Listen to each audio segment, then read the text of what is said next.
सांगलीच्या बत्तीस शिराळ्याची नागपंचमी यंदा अधिक उत्साहात साजरी होणार आहे।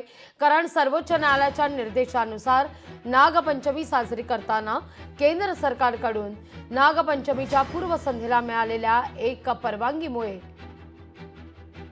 शिराळकरांना जिवंत नागाचं दर्शन आता होणार आहे। त्यामुळे 32 शिराळ्यातल्या नागरिकांमध्ये उत्साहाचं वातावरण आहे। सर्वोच्च न्यायालयाकडून जिवंत नागांच्या पूजेवर बंदी घालण्यात आल्यानंतर गेल्या 23 वर्षांपासून शिराळकर हे प्रतिकात्मक नागाची पूजा करून नागपंचमी साजरी करत असतात।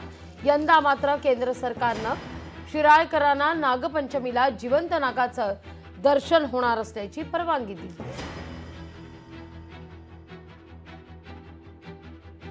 आम्ही त्यांना भाऊच मानलाय जिवंत नागाला आणि बरेच वर्ष झाले जिवंत नागाची पूजा करतो। पण अलीकडे आम्हाला सरकारने बंदी आणल्यामुळे, कोर्टाने बंदी आणल्यामुळे आम्हाला काय जिवंत नागाची पूजा करता येत नाही। आम्हाला मातीच्या नागाची पूजा करायला लागते।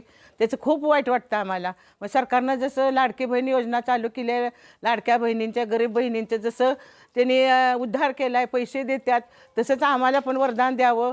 त्यांनी आम्हाला जिवंत नागाची पूजा करायची ओवाळणी घालावी। आम्ही भाऊ मानला आहे, त्यांना आम्हाला भाऊबीज जिवंत नागाची पूजा करायलाच मिळावी ही आमची मनोमन इच्छा आहे।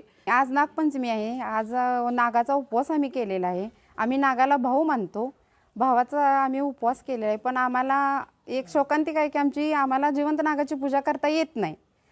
तर त्यासाठी जसं सरकारने लाडकी योजना, लाडक्या बहिणीची योजना जी अंमलात आणली आहे ती सुरू ठेवली, तसेच त्या पद्धतीनं आमची पण विनंती एक आहे की आम्हाला सुद्धा आमचा लाडका भाऊ आहे त्याची आम्हाला जिवंत नागाची पूजा करायला मिळावी हीच विनंती आहे, बाकी काही नाही।